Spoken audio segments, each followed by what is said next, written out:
जब घर में करवा के आए, कुछ यहाँ गुरु महाराज को किए, लेकिन इनकी नानी गछली है घर में भी, इसीलिए थोड़ा सा रख दे उधर ताकि, मतलब कई जगह लोग लगे रहते हैं, एक जगह लोग नहीं टिकते हैं। तो लोगों में जब कुछ मांग होती है तो मन्नत रख देते हैं। तो उसी तरह सेठ जी रख दिया कि 500 सर्फी चढ़ाएंगे। अब जब नाव बच गई, बेरा निकल गया, आ गए बाहर, अब लोगों से पूछा तो हमको गुरु कहाँ मिलेंगे, असली गुरु कहाँ मिलेंगे पता करने के लिए चला। तो लोगों ने कहा अभी तो बहुत गुरु है, 22 गुरु है, असली कौन है किनको पता है। तो वे झोला में 500 सर्फी लिया एक जगह और 150 सर्फी एक जगह, वो भी बड़ा तेज था, सेठ जी की बुद्धि बड़ी तेज। अब ये गए, जो गुरु मिलते थे उसको 5 सर्फी चढ़ा देते थे, बढ़िया से प्रणाम कर लेते। अब जैसे सर्फी चढ़ाते थे तो गुरु तो बड़ा गदगद हो जाता, पीठ ठोक देते थे। अब घूमते घूमते कई जगह गया, 5 सर्फी दे, 5 सर्फी दे। जिनके मन में था हम तो गचे है 500 सर्फी, अब 5 सर्फी गुरु जी गदगद हो जाते हैं, लगता है असली गुरु नहीं है।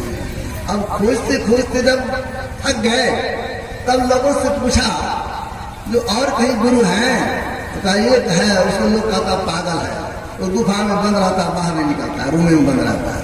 तो गए रूम से, घुस के उनको प्रणाम किया, अब 5 सर्फी उनको दिया। जैसे प्रणाम करने के लिए सिर झुकाया चरण पर, तो गला पकड़ा जोर से, बेईमान कहीं का, सिर सब जगह बेईमानी नहीं करता, तू संसार को ठगता है, गुरु जी को भी ठगता है, तो क्या हुआ, तो गछा था 500 ना, ये 5 क्यों दे रहा था।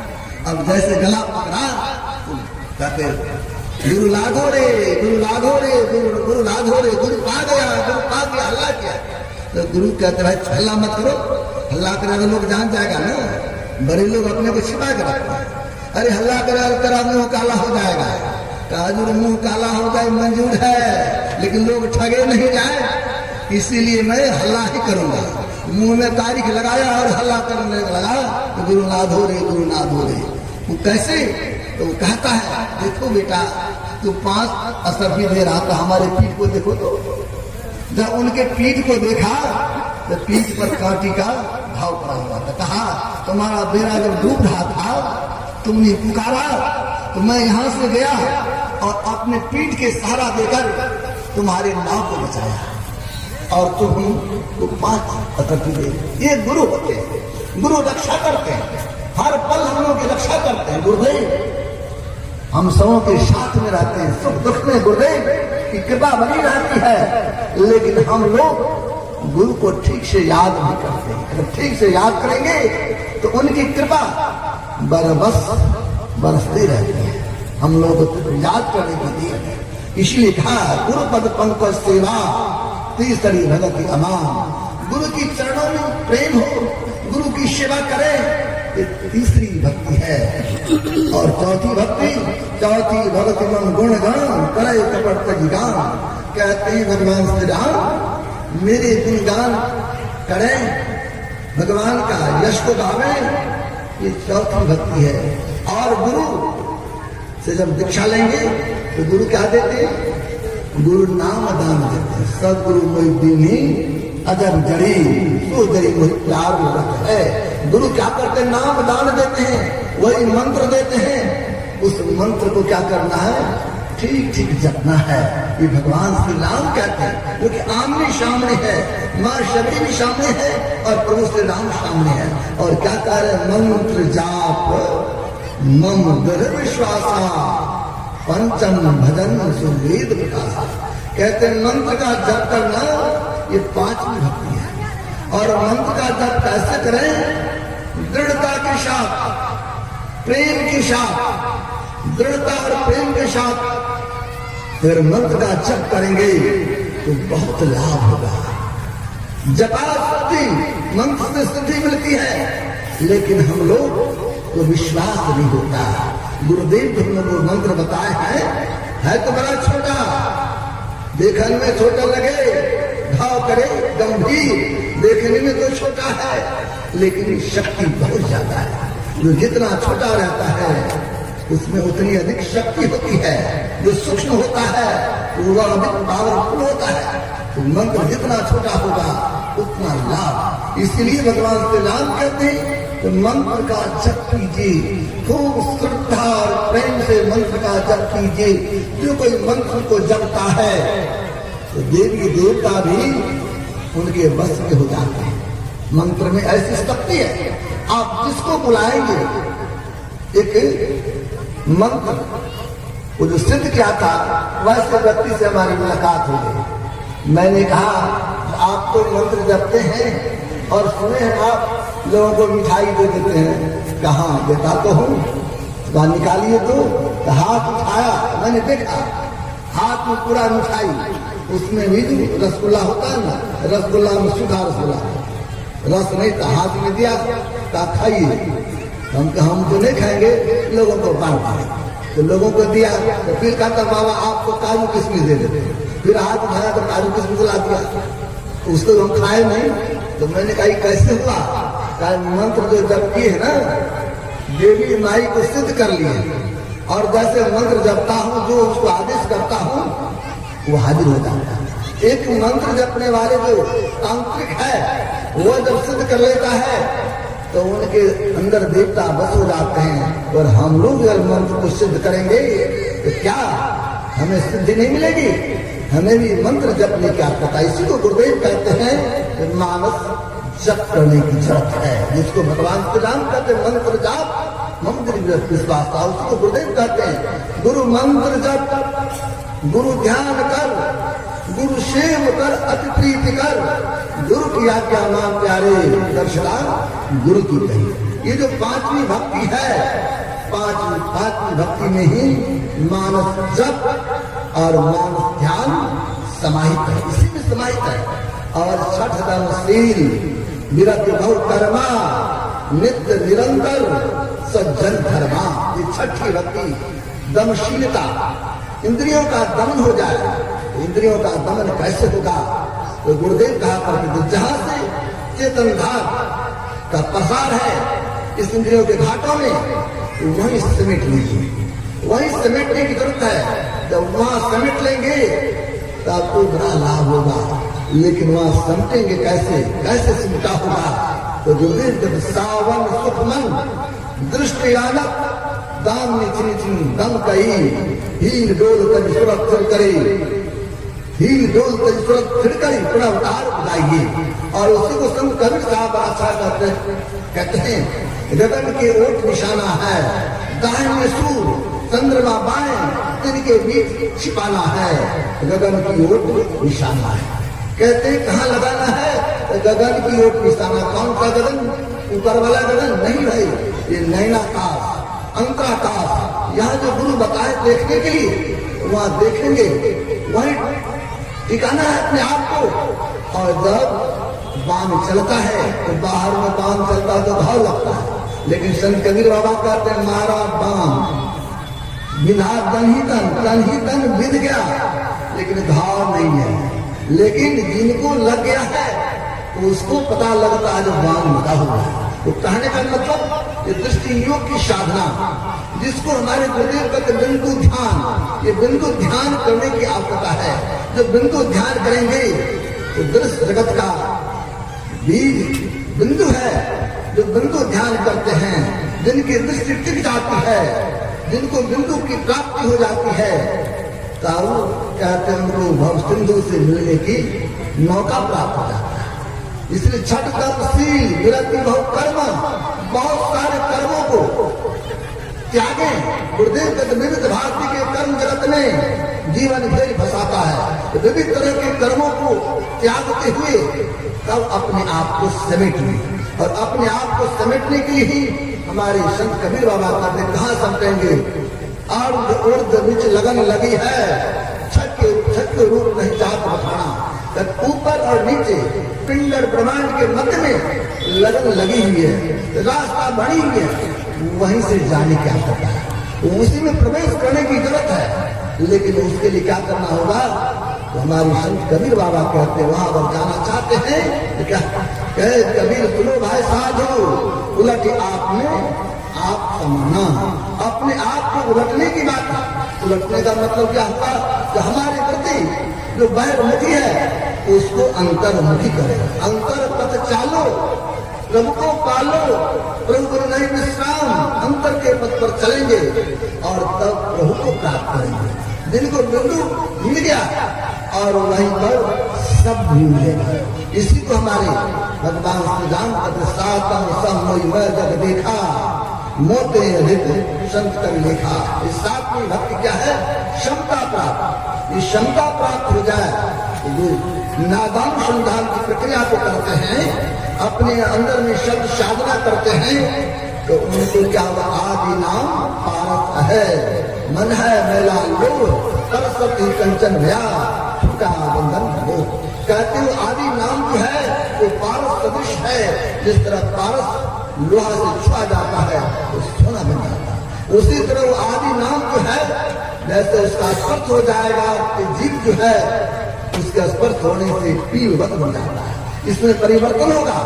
उस सब के सारे जो अपने अंदर में चलते हैं, इसी को हमारे गुरुदेव सत शब्द घर कर चल मिलन आवरण सारे पार में, उस सत शब्द के सारे चलकर सारे आवरण से पार हो जाएंगे, उस प्रमुख के पास चले जाएंगे। इसी को हमारे गुरुदेव कहते हैं स्थूल सूक्ष्म कारण महाकारण केवल हो के पार गमन ही सार भक्ति है, यह लोहिया था। हम सुन रहे थे सार भक्ति, यही सार भक्ति है।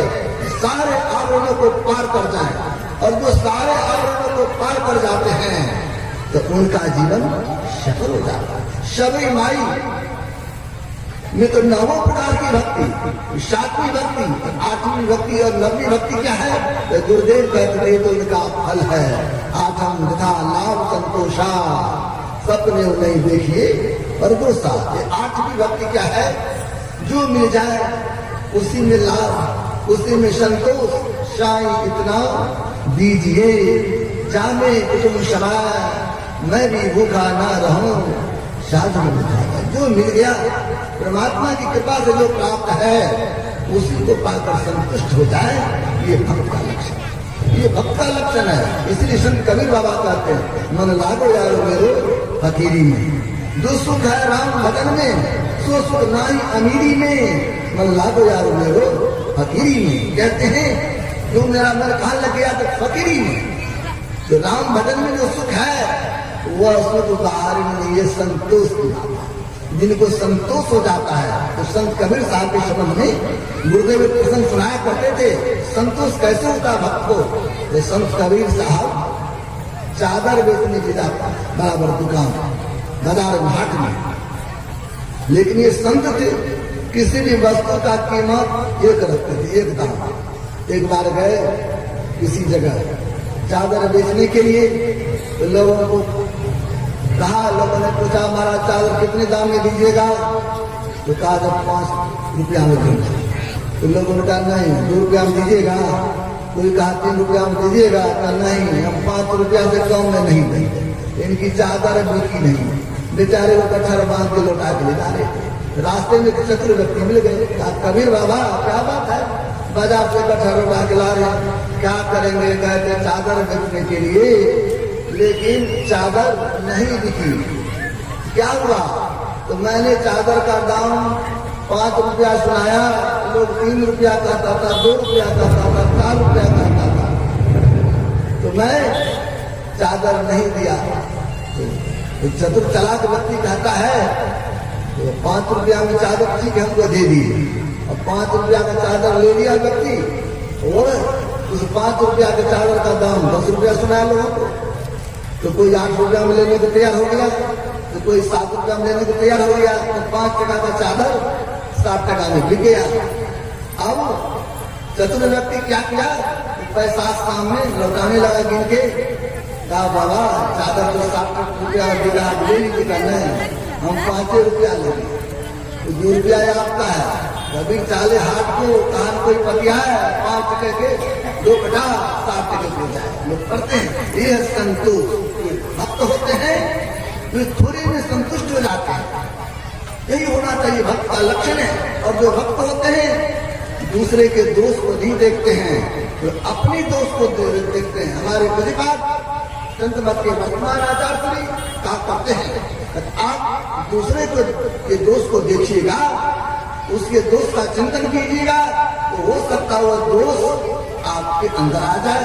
बराबर चिंतन करते हैं तो आपके अंदर आ जाए। इसीलिए किसी के दोष का चिंतन न करें, उनकी गुण का चिंतन करें, उसमें जो गुण होगा वो गुण आपके अंदर आ जाएगा। इसीलिए किसी का दोष नहीं देखना है, अपना दोष देखना है। जब अपने दोष देखेंगे तो हमारा सुधार होगा, लेकिन दूसरे का दोष देखेंगे तो हमारी सब कुछ बिगड़ जाएगी। आज घर में परिवार में कलह क्यों होता है? कलह इसलिए होता है, घर परिवार में सब अपने अपने दोस्त को नहीं देखता है। सास है तो बहू के दोस्त को देखेगी, बहू है तो सास के दोस्त को देखेगी। क्या घर में प्रेम होगा? प्रेम होगा, होना चाहिए। सास को भी चाहिए। जब हम भी बहू थे, हमारा भी उम्र था, उस समय हम क्या चाहते, उम्र को चाहते हो तो सास को चाहिए। जब हम जब बहू थे तो हम क्या चाहते थे, हमारी क्या चाहना, और बहू को भी चाहिए। हम अभी बहू है, लेकिन वो जो सास है अब बूढ़ी हो गई है, अब बूढ़ी हो गई है तो हमको चाहिए तो उनके प्रति हम थोड़ा नरम बन के रहे, तब न। लेकिन होता है ये नहीं। सास अपने दोस्त को नहीं देखेंगे, बहू अपने दोस्त को नहीं देखेंगे, लेकिन जो भक्त होंगे वो ध्यान भजन करेंगे, वे अपने अपने दोस्त को जब देखेंगे तब कहीं झगड़ा नहीं होगा, कहीं कलह नहीं होगा। इसीलिए भक्त को चाहिए अपने अपने दोस्त को देखें, दूसरे के दोस्त को न देखें, तब बड़ा अच्छा होगा, बहुत अच्छा होगा। हमें चाहिए हर परिवार में कैसे रहें। और सबरी माई 9 प्रकार के भक्ति में निष्णात थी, और अंत में कलियोग पावक देहरी बदलीन भई जब नहीं कही। सबरी माई जोड़ागढ़ी में बैठकर अपने शरीर को त्याग दी और उस लोक में चली गई। वहां से लौटना नहीं होता है, ये आवागमन का लोक नहीं होता है। तो दरअसल जो भक्त होते हैं वो परमात्मा की भक्ति कर, परमात्मा को प्राप्त करके परमात्मा भक्त हो जाते हैं। उनका जीवन सुख न हो जाता है, उनका जीवन आनंद न हो जाता है। हमें भी चाहिए संत सद्गुरु के चरणाश्रित होकर उनसे शिक्षा दीक्षा लेकर अंतर साधना करें, और अंतर साधना करेंगे, अंतर में चलेंगे, तब तो हमारा कल्याण होगा। सिर्फ बाहर की भक्ति से काम नहीं चलेगी। बाहर की भक्ति तो प्रारंभिक है, लेकिन अंत तो सूक्ष्म भक्ति से होगा, सूक्ष्माति सूक्ष्म भक्ति से होगा। इसलिए अंतर की भक्ति करने की आवश्यकता है। तो हमारे सद्गुरु महाराज दोनों तरह की भक्ति करने के लिए सिखाते हैं। इसलिए दोनों तरह की भक्ति करें, तब हमारा कल्याण होगा, हमारा जीवन सुखना होगा। हमें चाहिए घर परिवार में कैसे रहें, तो माता पिता की सेवा करें, सास ससुर की सेवा करें, बड़े बुजुर्ग की सेवा करें, आपस में प्रेम से रहें, आपस में मेल से रहें, वो बड़ा अच्छा होगा। और यहाँ पर जो सत्संग का कार्यक्रम रखा गया है, यहाँ के सज्जनों ने जो सत्संग का कार्यक्रम रखा, बड़ा उत्तम काम किया, बहुत उत्तम काम किया, बड़ी मेहनत किया। इन लोगों का इसमें तन मन धन लगा है, और इस शुभ काम में जिनका तन मन धन लगता है उन्हीं का तन मन धन सार्थक होता है। इन्होंने शुभ काम किया, जिसको हमारे गुरुदेव ज्ञानमय जग कहते थे। कि ज्ञानमय जग कर रहे हैं, इसमें जो जिस तरह को किया, चाहे तन से मन से धन से, वे सब धन्यवाद के पात्र हैं। सबों के लिए मैं गुरु महाराज से प्रार्थना करता हूँ, सबका कल्याण हो, सबका मन सत्संग और गुरु के चरणों में लगा है, जिससे सबका कल्याण हो। और आप लोग जो सत्संग सुनने के लिए आए हैं, आप लोगों के लिए मैं गुरु महाराज से प्रार्थना करता हूँ, आप लोगों का जीवन मंगलमय हो, मंगलमय हो, मंगलमय हो। और इन्हीं के साथ मैं अपने वाणी को विराम दे रहा हूँ। श्री सद्गुरु